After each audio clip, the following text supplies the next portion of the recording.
दोस्तों नमस्कार, आप सभी सदस्यों का स्वागत है बी ऑफिसर मेक ऑफिसर्स परिवार में। ज्योग्राफी की आज ये क्लास नंबर 8 है और नया टॉपिक शुरू हो रहा है, प्रायद्वीपीय पठार, पेनिनसुलर प्लेट्यू। ठीक है, तो ये अपन शुरू करते हैं सब हंसते मुस्कुराते हुए। और प्रायद्वीपीय पठार अपन समझेंगे कैसे क्या इसमें सिस्टम होता है। तो एक तरीके से तो ये ना जो प्रायद्वीपीय पठार है हिंदुस्तान का, उस मतलब एक तरीके से जो ऐसे जो नीचे साउथ वाला हिस्सा है, जो इंडिया का मैप बनाते हैं तो नीचे कुछ कुछ ऐसा ऐसा ऐसा है ना, तो ये ट्रायंगल जैसा बन गया कि नहीं बन गया। तो ये ट्रायंगल जैसी आकृति है, ठीक है, और अनियमित है। अनियमित का मतलब है कि ये थोड़ी थोड़ी बदलती रहती है हर, ठीक है। तो ये भारतीय जो प्रायद्वीपीय पठार में अपने को समझा कि ये अनियमित है, ठीक है, अनियमित त्रिभुजाकार आकृति है। ट्रायंगल अभी बना के दिखाया था, त्रिभुजाकार आकृति है। कहीं कहीं ऐसे आकृति भी पूछ ली गई है इसकी, और अभी तो अपन ने मैप देख के समझ लिया कि हाँ ये ट्रायंगल है, लेकिन जब क्वेश्चन आता है ना कि भारतीय प्रायद्वीपीय पठार की आकृति कैसी है, तो अपन समझ ही नहीं पाते कि पूछना क्या चाह रहा है। ठीक है, तो अभी अपन समझ लिया कि त्रिभुजाकार आकृति वाला एक भूखंड है। ठीक है, ओके, एग्जैक्टली क्लियर हो गया ना कि भारतीय प्रायद्वीपीय एक अनियमित त्रिभुजाकार आकृति वाला हिस्सा है। ठीक है, और ये बना कैसे, तो इससे पहले मैंने आपको पहले वाले वीडियो में बताया भी था कि वो पेंजिया वेंजिया टूटा था, उससे ये सब चीज़ें बनी थी। तो गोंडवाना लैंड जो अपना है, गोंडवाना लैंड बताया था ना, एक लॉरेंशिया था, एक गोंडवाना लैंड था। तो गोंडवाना लैंड के टूटने के कारण बना था, कौन बना था? मैं नहीं बना था, प्रायद्वीपीय पठार। ठीक है, गोंडवाना लैंड के टूटने के कारण बन गया, क्या बन गया? प्रायद्वीपीय पठार। और कैसा बना साहब? ट्रायंगल बन गया। जब दिल टूटा तो ट्रायंगल बना। ठीक है समझ रहे। तो ऐसे गोंडवाना लैंड जब टूट गया तो बन गया त्रिभुजाकार आकृति, वो भी अनियमित। ठीक है हमारी तबीयत बहुत ज़्यादा नासाज हो गई है, इसलिए छोटा छोटा वीडियो बना पा रहे, बोल ही नहीं पा रहे, खांसी खे ज़्यादा हो रही, बीच बीच में पॉज करना पड़ता है। आगे अगला देखते हैं अपन, इसके आगे की और क्या क्या चीज़ समझनी है। तो ये जो प्रायद्वीप है, इसकी जो ऊंचाई है, जैसे मान लो ये प्रायद्वीप है अपना, ठीक है।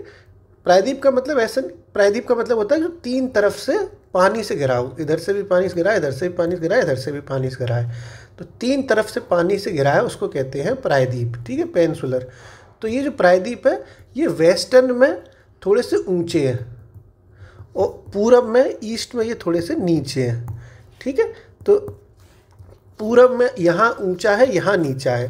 तो ऐसे समझ लो, अगर कोई चीज़ यहाँ ऊंची हो, जैसे यहाँ इस तरह से हो कि यहाँ इसकी ऊंचाई, जैसे ये ज़मीन हो गई, ठीक है, यहाँ ये ऐसा है, यहाँ इतना कम ऊंचा है। तो अगर नदी कोई बहेगी तो ऐसे ही तो बह जाएगी, इधर से इधर नदी जाने में तो दिक्कत हो जाएगी, तो नदियों का ढाल ऐसे हो जाएगा। सही बात है, क्योंकि ये इधर ऊंचाई है, इधर नीचा है, तो ढाल ऐसी तो हो जाएगा। तो नदी जो बहेगी वो पश्चिम से पूरब बह जाएगी कि नहीं बह जाएगी। तो ज़्यादातर नदियाँ पश्चिम से पूरब ही बहती हैं। यहाँ पर सिर्फ दो नदियाँ ऐसी हैं जो धुआं मचा देती हैं इधर से इधर जाने के लिए भी, वो दो नदी हैं नर्मदा और ताप्ती। ठीक है, तो ये अपन ने समझा कि इसकी ऊंचाई वेस्ट में ज़्यादा है और ईस्ट में कम है। किसकी? पेनिनसुलर प्लेट्यू यानी प्रायद्वीपीय पठार की। ठीक है, तो इसकी ऊंचाई इसकी पश्चिम में ज़्यादा, ओके, और पूर्व में कम है। ये भी अपन ने समझ लिया। कभी कभी स्टेटमेंट आ जाते हैं ना कि वेस्टर्न में ऊंचाई ज़्यादा है कि ईस्टर्न में ऊंचाई ज़्यादा है, इसलिए नदियों का जो ढलान हो जाएगा, बहाव हो जाएगा, वो कैसा हो जाएगा। इसलिए नदियों का जो नदियाँ हैं वो पश्चिम से पूर्व ही तो चलेंगी। अभी आपको समझाया था। तो नदियाँ जो है पश्चिम से पूर्व की ओर बहती हैं, ठीक है, बहेंगी।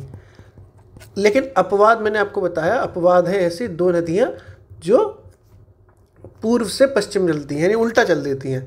ठीक है, अपवाद क्या है पूर्व से पश्चिम वाली नदियों का? एक नर्मदा, एक ताप्ती। एक नर्मदा और एक ताप्ती, ये दो नदियाँ ऐसी हैं जो पश्चिम से पूर्व की ओर न चल के पूर्व से पश्चिम की ओर चल जाती हैं। ठीक है, भले ही इनकी ऐसे था ये, लेकिन फिर भी अपना सर्राटे मारते हुए उड़ जाती हैं ये इधर से उधर, क्योंकि ये दोनों की दोनों नदियाँ, इसका कारण क्या है? इसका कारण ये है कि दोनों की दोनों नदियाँ भ्रंश घाटी में से होकर बहती हैं। ठीक है, कारण है कि दोनों नदियाँ भ्रंश घाटी में से होकर बहती हैं। इसलिए ये छोटी सी इन्होंने घाटी बना रखी है, तो ये भ्रंश घाटी में से होकर बह जाती हैं। जैसे ये इस तरीके से मैंने आपको समझाया था, जैसे ये ऊंचाई है, ये नीचाई है, ज़्यादातर नदी तो ऐसे पश्चिम से पूर्व चल रही हैं। अब यहाँ इन्होंने क्या किया है, नदियों ने घाटी बना रखी है अपनी, तो इन्हें ऊपर चढ़ने की जरूरत नहीं पड़ती, यहीं इधर घाटी में से होते होते निकल जाती हैं और पूर्व से पश्चिम में दौड़ जाती हैं। कौन कौन सी? नर्मदा और ताप्ती। तो दोनों नदियाँ भ्रंश घाटी में से होकर बहती हैं, ये कारण है। भ्रंश घाटी में होकर बहती हैं, इस वजह से ये पूर्व से पश्चिम में दौड़ देती हैं। कौन सी? नर्मदा और ताप्ती। क्लियर है? अब आगे बढ़ते हैं अपन लोग। अब गुजरात की कुछ चोटियाँ, मतलब जो पहाड़ियाँ हैं, उनके लिए आप नोट कर लो। कभी कभी ऐसे आ जाता है कि कौन सी पहाड़ी कहाँ पाई जाती है, कहाँ नहीं पाई जाती। तो गुजरात की प्रमुख पहाड़ियाँ ऐसे शॉर्ट में लिख लो, नोट बना के। मैं हर फैक्ट भी आपको क्लियर करा रहा हूँ, क्या कि कोई भी दिक्कत ना आए आपको ज्योग्राफी में। ये आपके परमानेंट हो जाएगा। जितने हम हमारी पूरी क्लास देखेंगे जो ज्योग्राफी की, उनको दिक्कत नहीं आएगी, कोई बुक पढ़ने की ज़रूरत नहीं पड़ेगी। बस वो हमारी ये वाले नोट्स पर अपने बना रहे हैं, वो रिवाइज करते रहें और PYQ देख लें। कुछ भी करने की जरूरत नहीं। IAS तक के एग्जाम में ज़रूरत नहीं पड़ेगी बहुत ज़्यादा, क्योंकि हम डिटेल में इतना करा रहे हैं, कुछ छोड़ ही नहीं रहे। अच्छा कंटेंट है ये, यू लोग ना देखें वो एक अलग चीज़ है, उससे हमें क्या फ़र्क पड़ रहा है। देखें देखें ना देखें, जिसको ठीक से देख लेगा वो अपना उसके फ्यूचर में बहुत मदद होगी। तो देखो, एक कच्छ पहाड़ी है, ठीक, जो गुजरात में पाई जाती है। एक मांडव है, ठीक है, और एक बरदा है, एक गिरनार है। ये सारी पहाड़ियाँ गुजरात में हैं। और एक गिर है, और ये नॉर्थ टू साउथ है। ये मतलब नॉर्थ टू साउथ, उत्तर से दक्षिण है। ये क्रम भी मैंने क्रम में ही लिखवाई है। कहीं कहीं अगर ऐसा हो जाए कि नॉर्थ टू साउथ मैच कराने को आ जाए कि लगाओ उत्तर से साउथ इन पहाड़ियों को, गुजरात की पहाड़ियों को, तो यही सीक्वेंस है, कच्छ, मांडव, बरदा, गिरनार और गिर। तो इसकी सिंपल सी शॉर्ट ट्रिक हमने बनाई थी। हम बिना शॉर्ट ट्रिक के तो हम पे याद ही ना होती। तो शॉर्ट ट्रिक क्या है इसकी? कच्छे में बंदर गिर गया। क्या है? कच्छे में बंदर गिर गया। सीधे सीधे बंदर गिर गया, बंदर गिरा या गिर गया, कुछ भी लगा लो। तो गिरा तो कच्छे से हो गया कच्छ, में से हो गया मांडव, बंदर से हो गया बरदा, गिरा से ये दोनों हो जाती हैं गिरनार और गिर। लास्ट में गिरे बस। ये नॉर्थ से साउथ में गुजरात की पहाड़ियाँ लगवाई जा चुकी हैं। PCS में भी लगवाई जा चुकी हैं और UPSC में सबसे पहले लगवाई थी, इसीलिए फिर PCS में कॉपी करके पूछ लिया था। ठीक है, तो ये भी अपन ने गुजरात को भी समझ लिया। आगे अपन देखते हैं अरावली पर्वत श्रेणी के बारे में। खूब पढ़ा होगा, सुना होगा ना, अरावली पर्वतमाला। अरावली पर्वत श्रेणी हिंदुस्तान की सबसे प्राचीन पर्वत श्रेणी है ये। ठीक है, सबसे प्राचीन पर्वत श्रृंखला है ये, सबसे प्राचीन पर्वत श्रृंखला है। मतलब सबसे बूढ़ी हो चुकी है, टूट फूट भी गई है अब तो, बहुत उम्र दराज है, बहुत ज़्यादा। ठीक है, सबसे प्राचीन। और ये गुजरात से लेके दिल्ली तक इसका विस्तार है। इसका विस्तार भी कभी कभी पूछ लिया जाता है कहाँ से कहाँ तक है। तो ये गुजरात से लेकर दिल्ली तक है, लगभग 800 किलोमीटर तक फैली हुई है। ज़्यादातर इसका हिस्सा राजस्थान में पड़ता है, ये सभी जानते हैं, राजस्थान में ये ज़्यादातर है। और वैसे टोटली देखा जाए तो गुजरात से लेकर ये दिल्ली तक 800 किलोमीटर के एरिया में फैली हुई है। ये प्राचीनतम है और एक ये अवशिष्ट है। अवशिष्ट का मतलब है रेजिड्यूल माउंटेन है, टूट चुकी है लगभग अवशिष्ट टाइप की होती है, पुराना काफ़ी। तो यह अवशिष्ट पर्वतमाला है। प्राचीन तो है ही, अवशिष्ट यानी रेजिड्यूल, इंग्लिश में भी लिख दो, रेजिड्यूल, स्पेलिंग क्या होगी? DUAL। ठीक है, रेजिड्यूल पर्वत है। ऐसे भी आ जाता है कभी कभी कि ये स्टेटमेंट वाइज कि अवशिष्ट पर्वतमाला है कि नहीं है, तो ये आपने पता कर लिया।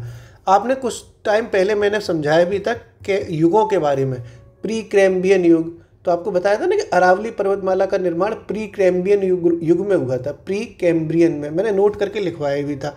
अब जब ये अरावली के बारे में समझ ही रहे हैं तो साथ में लिख ही लेते हैं कि इसका निर्माण प्री कैम्ब्रियन युग में हुआ था। इसका निर्माण प्री कैम्ब्रियन युग में हुआ था। यार तबीयत कैसे सही होगी मेरी, बुखार आ गया इतना, और ऊपर से जुकाम, बुखार, खांसी, कुल्हड़, एकदम ऐसा लग रहा है कि बुढ़ऊ वाली उम्र आ रही है। तो ये अपन ने समझ लिया कि इसका निर्माण प्री कैम्ब्रियन युग में हुआ था। और अपन इसके बारे में थोड़ा सा और समझेंगे, तो आपको एक मैं फिर चित्र से चीज़ समझाऊँ तब आपको समझ में आएगी। अरावली पर्वतमाला के बारे में, जैसे मान लो ये दोस्तों, ये अपना हो गया सिस्टम, क्या नाम है, राजस्थान के मैदान का। ये मान लो राजस्थानी मैदान है, कल अपन ने राजस्थान के मैदान देखे थे। और ये सिस्टम हो गया आपका अपना, ऐसे नहीं है, गलत तरीके से समझा दिया, एक सेकंड और देखो अच्छे से समझाऊँ। जैसे ये इस तरीके से इंडिया हो गया अपना, मैं इंडिया का मैप अच्छा बना नहीं पाता, ऐसे तो ऐसे ही कुछ कुछ होता है इस तरीके से। तो यहाँ मान लो इधर इतना, ये अपना राजस्थान का इलाका हो गया इधर की तरफ। ये अपने इधर ये वाला जो हिस्सा है इधर, जहाँ यूपी वूपी पड़ता है अपना, तो ये हो गया, वो हो गया गंगा के मैदान जहाँ अपन लोग रहते हैं। ये गंगा के मैदानों में तो रहते हैं, पर गंगा नदी यहीं से बहती है अपनी तरफ से। और ये हो गया अपना राजस्थान का मैदान, ठीक। तो ये जो राजस्थान के मैदान और गंगा के मैदान में जो बीच में अरावली पर्वतमाला यहाँ पाई जाती है। तो अरावली पर्वतमाला राजस्थान के मैदान और गंगा के मैदान के बीच में जल विभाजक का काम करती है, क्योंकि जल विभाजक का काम करती है। तो ऐसे कई बार पूछा गया है कि जल विभाजक का काम कौन सी पर्वतमाला करती है, तो अरावली।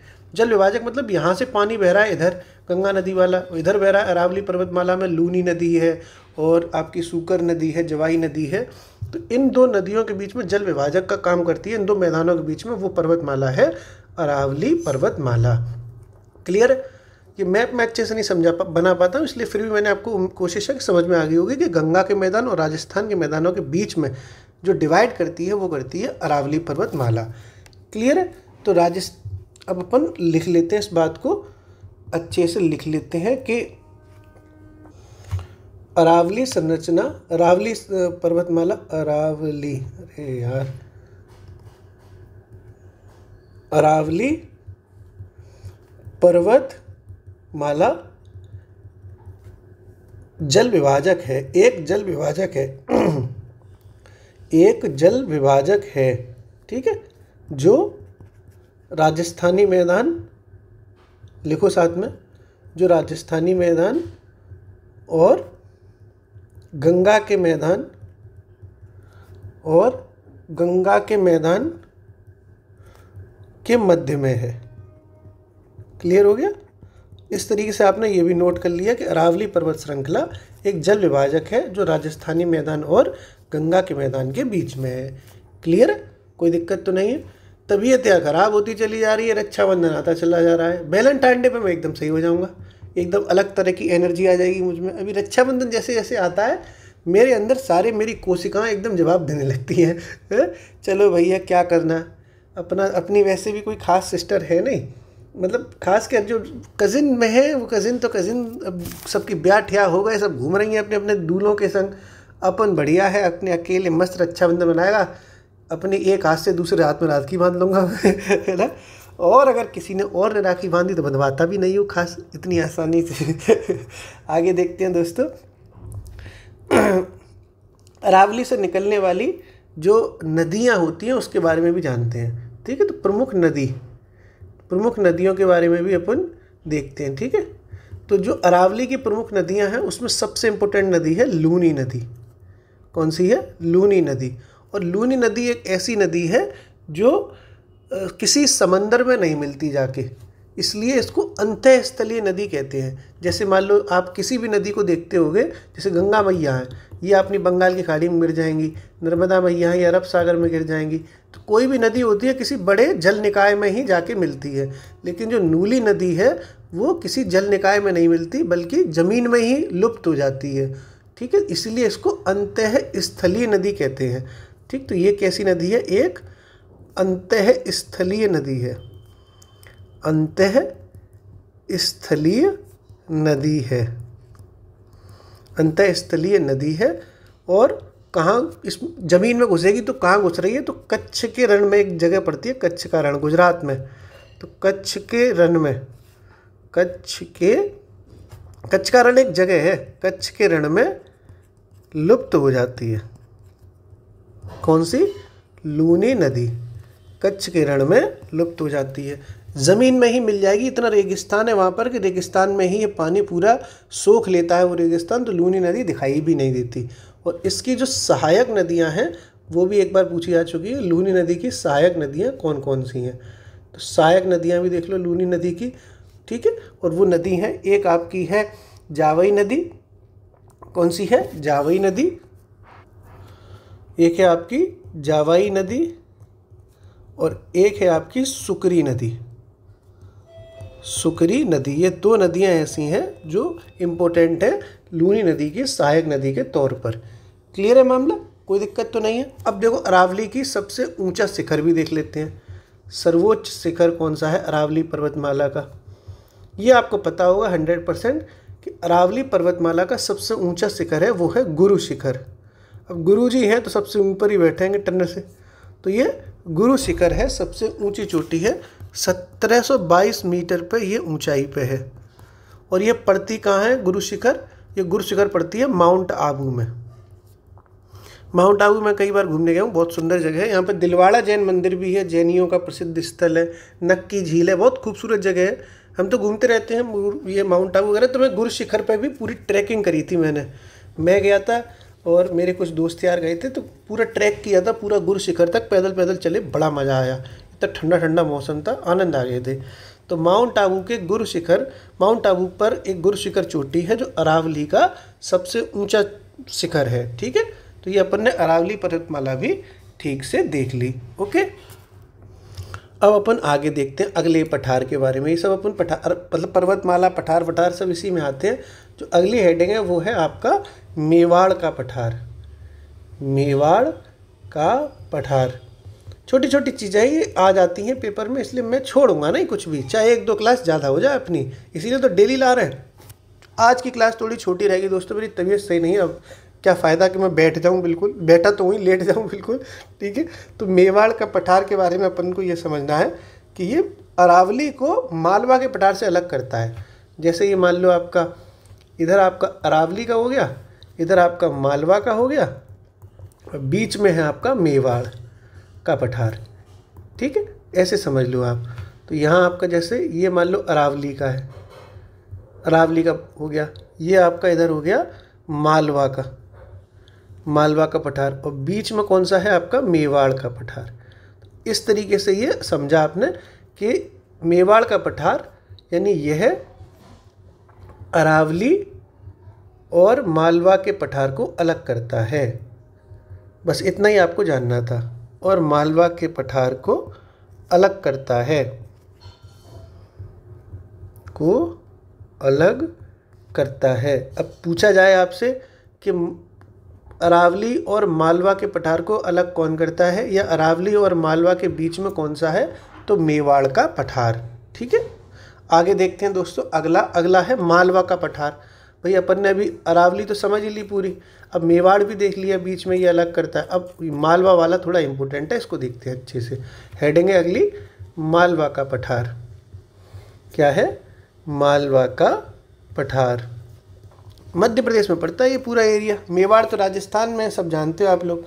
ये आपका मालवा का पठार मध्य प्रदेश में है। और ये जो मालवा का पठार है वो बेसाल्ट चट्टानों से बना है। चट्टानें होती है ना, तो बेसाल्ट चट्टानों से बना है। तो मालवा का पठार यानी यह है, ठीक है, इतना कौन लिखे, यहाँ लिख दो, यह बेसाल्ट चट्टानों से बना है, ठीक है, बेसाल्ट चट्टानों से बना है, बेसाल्ट चट्टानों से बना है। कौन सा, मालवा का पठार, ठीक है, जो कि मध्य प्रदेश में है, अभी बताया था, जो कि एमपी में है। मालवा का एरिया पूरा मध्य प्रदेश में है। तो घूमा फिरा होगा ही आपने, नहीं भी घूमा तब भी आप समझ ही जाते होंगे। और यहाँ बेसाल्ट चट्टानें हैं, तो बेसाल्ट चट्टानों में ना टूट गई थी। तो ये बेसाल्ट चट्टानों में ना टूट अपक्षय कहते हैं इसको हिंदी में, मतलब वीदरिंग इंग्लिश में कहते हैं, टूट फूट हो गई थी। तो बेसाल्ट चट्टानों में जब टूट फूट हुई तो काली मिट्टी बन गई थी। कौन सी मिट्टी, काली मिट्टी। और काली मिट्टी कपास के लिए बहुत फेमस होती है, ठीक है।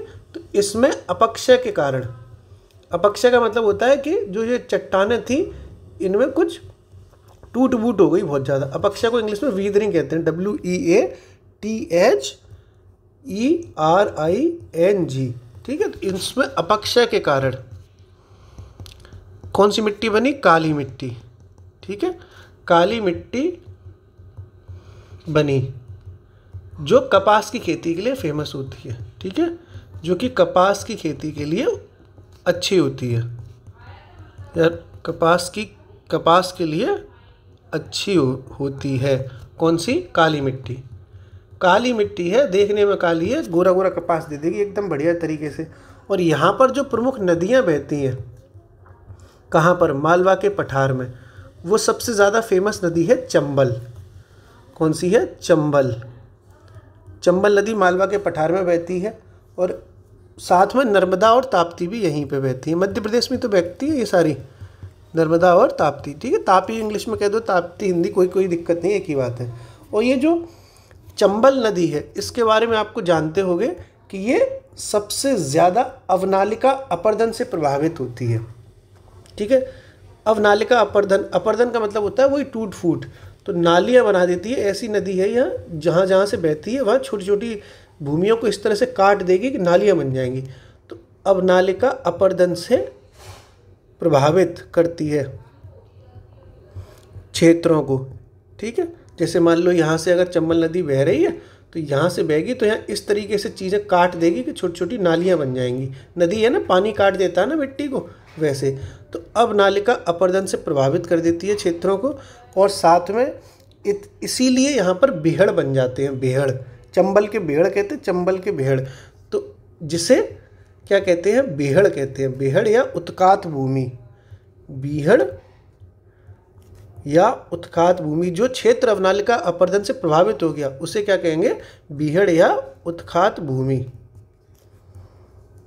ठीक है, भूमि।